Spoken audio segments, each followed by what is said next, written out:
Друзья, по слухам, YouTube могут прибабахнуть, так что напомню, что запасная площадка у нас на канале Telegram и Яндекс.Дзен.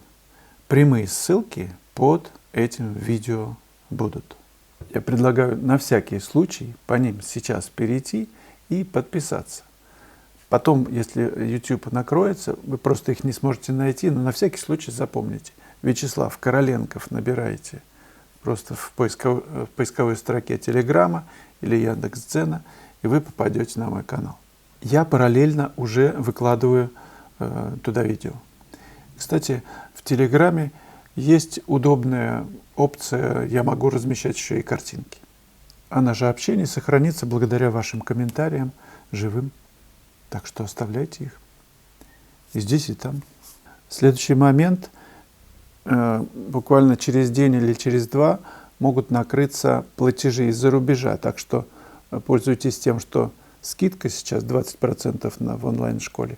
Так что, по крайней мере, день-два можно что-то успеть проплатить и купить уроки по существующим системам платежей. Потом, я не знаю, как это будет делать. Возможно, потому что PayPal уже накрылся, и все банковские карточки через них, по-моему, еще пока можно, но накроются. Если кто-то знает, как из-за рубежа в этой системе координат сейчас в сложное время делать платежи, то напишите, пожалуйста, в WhatsApp или здесь в комментарии. Скидка на онлайн-уроки продолжается в честь дня 8 марта. Я сейчас делаю новый урок, называется «Трубка мира.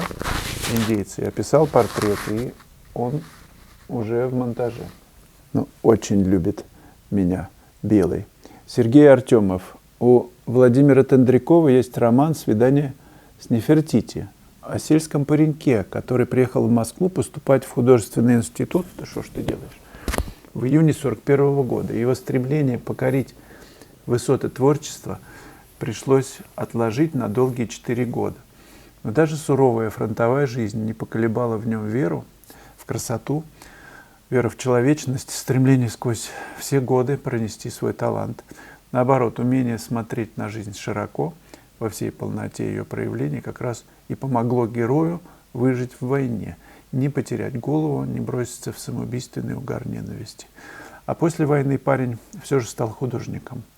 Нефертити дождалась свидания с ним. Я думаю, что именно умение удержать в себе свойства прекрасного, свойство гуманизма в самые суровые времена и не позволяет людям скатиться до животной агрессии. Поэтому ваш канал и ваше общение для людей важно и нужно и сейчас. И, может быть, даже больше, чем когда-либо. Спасибо большое, Сергей, за поддержку. Это дает мне силы продолжать работать и говорить с вами об искусстве. А для чего еще мы живем? Конечно же, самое главное сейчас забота о близких, забота о тех, кого мы любим, кому тяжелее, чем нам. И это не позволит уйти в панику и озлобиться. В панике люди очень агрессивны. Буратино и золотой ключик. Надо попробовать с темпером космос рисовать. Послышалось, что художники фантастов рисуют футуристический космический пейзаж с темпером.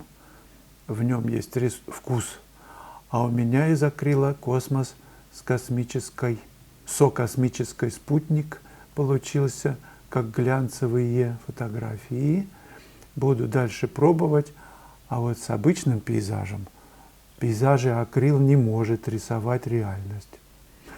Сколько раз смотрел у художников и у себя, не может рисовать реальность.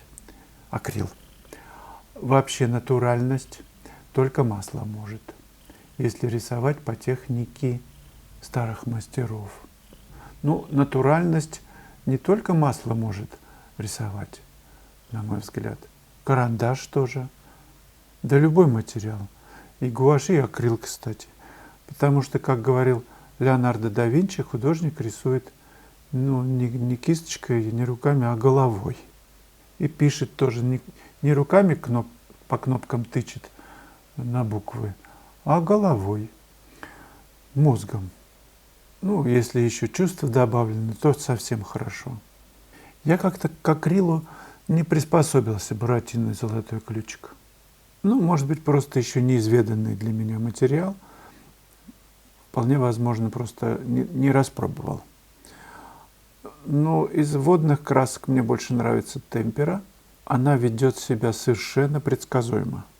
Я много раз говорил, что я ее сильно полюбил. Ей можно писать и на бумаге, и на холсте. Можно вообще предварительно прокрывать и писать на холсте, а потом маслом, чтобы натуральность появилась, как вы говорите, по технике старых мастеров. Темпера, я думаю, не случайно в топе художественных материалов. И храмы расписывают до сих пор.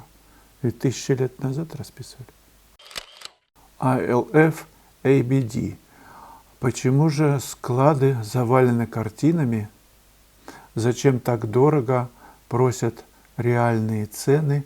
Ставьте абато, шапка очень идет креативно, без запятых, без точек. Ну, тем не менее, мы же с вами понимаем, каждый ставит свои цены на работу. На это есть многие причины. Я записал об этом как раз ответ на этот похожий вопрос, будучи в Гурзуфе, еще до того, что случилось. И раз совпало, я предлагаю послушать этот ответ. Всего несколько дней назад он был записан. Евгений, какую цену ставить на картину? Это зависит от того, есть ли у художника что кушать, есть ли у него какой-то заработок другой.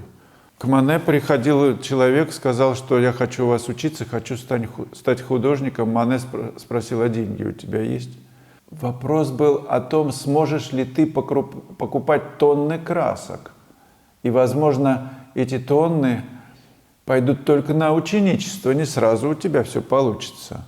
Нужно, мне кажется, ставить цену такую, за которую ты действительно можешь с картиной с этой расстаться.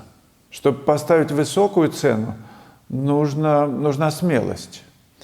Батон мне рассказывал, что 8 лет потребовалось ему, чтобы начали покупать работы по высоким ценам. А сначала отказались галерейщики, коллекционеры все, потому что цена там в 10 раз возросла. Было $500, а потом стало 5000, да? Это зависит, мне кажется, от внутренней уверенности в том, что ты делаешь искусство. И каждая работа твоя завершена. Завершена в смысле совершенно. Что туда ничего нельзя больше добавить и ничего стереть. Что она новое слово в искусстве. Что она ценна. Тогда она может стоить сколько угодно. И тут вопрос смелости. Если у тебя есть подушка безопасности, что ты и семья проживает нормально, если ты поставил цену там большую на свою работу или на свою коллекцию и показываешь ее, но у тебя есть некий задел, что ты не беспокоишься, так показывай, пожалуйста.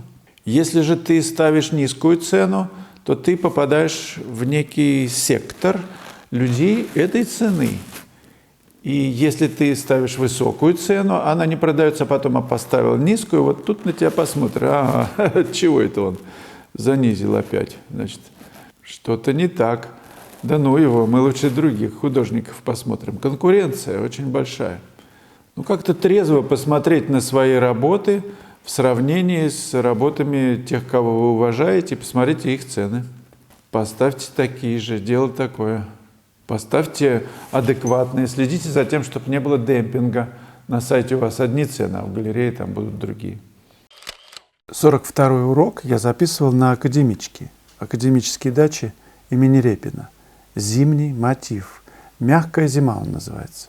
Писать зимой – это всегда удовольствие. Тем более, когда действительно легкий морозец. Ну, там градуса 3, 4, 5. И самая большая награда, когда солнечный день. Нам повезло. Я проводил класс на академичке и записал этот урок. Мотив простой. Дело потихонечку к вечеру. Состояние такое, когда в небе появляется желтизна, и найти отношение неба к лучу солнца на снегу, сравнить тональное отношение снега в тени, в полутени с небом, в светлых его местах и в таких в полутеневых местах, задача не из легких. Вроде бы просто. Деревья на заднем плане, деревья на переднем, домик, репина. О том, как ведется работа, как выстраивать эти отношения, этот урок. Как не впасть в детали, как обобщать, как мыслить целостно. Я думаю, что он будет вам полезен. 42-й урок. Мягкая зима.